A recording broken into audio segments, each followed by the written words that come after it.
नमः शिवाय। हर घर ज्योतिष चैनल में आप सभी का स्वागत है।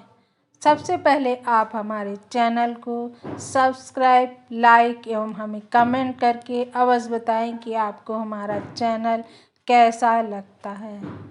नए वर्ष का शुरुआत 9 अप्रैल से हो रही है। 9 अप्रैल से हमारे चैत्र नवरात्र की शुरुआत हो रही है और इसी दिन से हमारा हिंदी नववर्ष भी शुरू हो रहा है। इस दिन माता के 9 रूपों की अलग अलग पूजा की जाती है। इस साल के राजा मंगल हैं और मंत्री शनि हैं। इस दिन से यानी 9 अप्रैल से चैत्र नवरात्रि का शुरुआत हो रही है और 17 अप्रैल को इसका पूर्ण होगा। प्रतिपदा तिथि 8 अप्रैल प्रातः 11:50 से 9 अप्रैल को 8:30 तक रहेगी। अतः उदया तिथि के अनुसार प्रतिपदा तिथि 9 अप्रैल को मानी जाएगी। इस दिन कलश स्थापना का शुभ मुहूर्त भी है, जो कि सुबह 6:11 से 9:11 तक है। फिर उसके बाद 11:57 से 12:48 तक है। इसी शुभ मुहूर्त में आप सभी अपने घर में कलश स्थापना कीजिएगा। कलश स्थापना करने के लिए सबसे पहले एक सप्तधान लीजिए, जौ लीजिए और एक नीचे रखने के लिए, कलश के नीचे रखने के लिए बर्तन मिट्टी का हो या कांसे का हो, किसी चीज़ का एक बर्तन लीजिए। शुद्ध मिट्टी या बालू लीजिए। रात में सप्तनाज और जौ को भिगो दीजिए। सुबह उठिए और उस स्नान वगैरह करने के बाद उसको निकाल लीजिए। आम के पत्ते लीजिए, एक कलश लीजिए, कलश में रोली उस पर बांध दीजिए, उस पर स्वास्तिक बनाइए और जो आपने बर्तन लिया है, बालू या मिट्टी ली है, उसमें उन सबको, जौ को और जो सप्तधान आपने लिया है उसको बो दीजिए। कलश के अंदर हल्दी की गांठ, सिक्का, दूब, केसर, लौंग, सुपारी, पान का पत्ता, बतासा एवं फूल अवश्य डाल दीजिए। उसमें जल भर दीजिए, गंगा जल डाल दीजिए।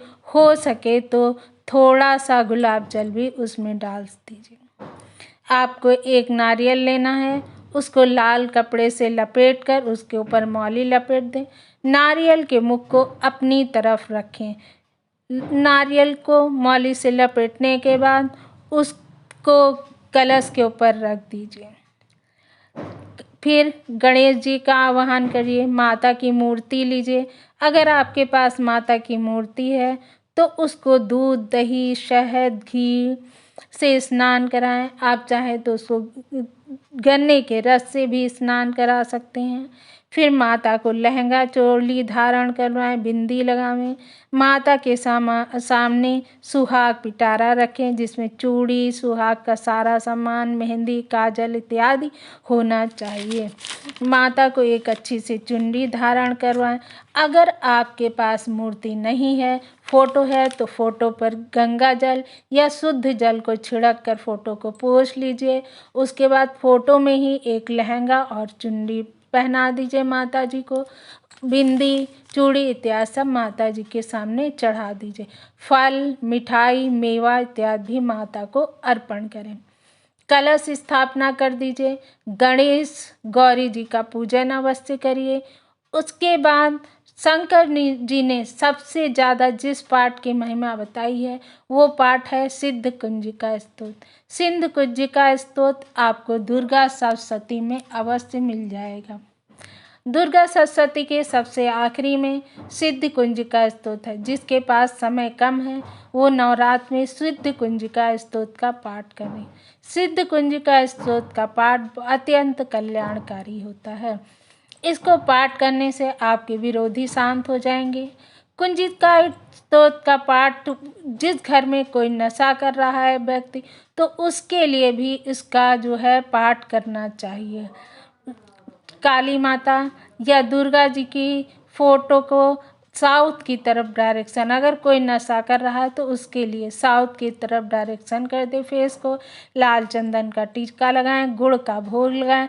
उसके बाद कुंजिका स्तोत्र का 5वां स्तोत्र 108 बार पढ़ें और जो जल हो उस व्यक्ति के ऊपर छिड़के। ऐसा करने से जो व्यक्ति नशा कर रहा हो, गलत मार्ग पर चल रहा हो, वो सही मार्ग पर आ जाता है। देवी अथर्वशीष का पाठ भी बहुत ज़्यादा शुभकारी होता है। अगर आप इतना भी नहीं कर सकते हैं तो अधिक समय ना होने पर आप दुर्गा चालीसा का पाठ करें। दुर्गा चालीसा का पाठ करने से जातक की माता स्वयं रक्षा करती हैं और निगेटिविटी को दूर करने के में काम आता है एवं आपके मान सम्मान में वृद्धि होती है। सुबह उठकर स्नान करना चाहिए। स्नान करने के बाद माता की दुर्गा चालीसा का पाठ करें जिससे आपके घर की निगेटिविटी दूर हो। अथर्वशीष के पाठ करने से 5 फल पाठ गणेश अथर्वशीष, दुर्गा अथर्वशीष एवं विष्णु अथर्वशीष, सूर्य अथर्वशीष और शिव अथर्वशीष, इन 5 पाठों का समन्वय होता है। जिसको जो ये पाठ कर लेता है उसको 5 पाठों का फल मिल जाता है और उसको पाप से मुक्ति होती है। अगर उसको बुरे स्वप्न आते हैं तो उन बुरे स्वप्नों का नाश हो जाता है। अगर इतना भी नहीं कर सकते हैं तो आप दुर्गा जी के 108 नाम जो दुर्गा सप्तशती में दिए गए हैं उनका पाठ करिए। उनका पाठ करने से आपका शुभ एवं सौभाग्य की वृद्धि होती है। माता जी आपके सौभाग्य को बढ़ाती हैं एवं आपके पति की रक्षा करती हैं। उसके बाद अगर इतना भी ना कर सको तो दुर्गा जी के 31 नामों का पाठ करें। अगर कोई व्यक्ति बंधन में पड़ गया हो, झूठे मुकदमे में फंस गया हो तो वो दुर्गा जी के 31 नामों का 108 बार जाप करे।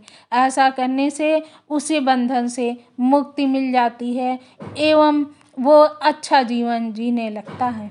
दुर्गा माँ हम सबकी रक्षा करती हैं। हम सब उन अपने मंगल कामना हेतु माँ दुर्गा का आवाहन करते हैं, भजन कीर्तन करते हैं देवी माँ के नवरात्रों में और अंत में अष्टमी, नवमी और 10वीं तिथि को में से किसी भी एक तिथि को कन्या का पूजन करके कन्या भोग करते हैं।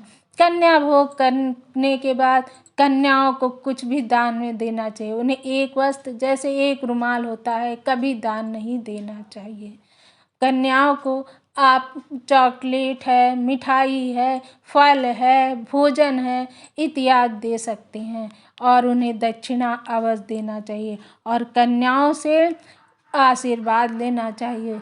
हवन करना चाहिए, फिर कलश हटा देना चाहिए और पूरे 9 दिन व्रत करना चाहिए। यानी जो व्रत का हम लोग अब अनुष्ठान लेते हैं वो पूरे 9 दिन यानी 9वीं तक व्रत करना चाहिए और व्रत 10वीं को ही पूर्ण करना चाहिए। अतः ये रही नवरात्र के व्रत की जान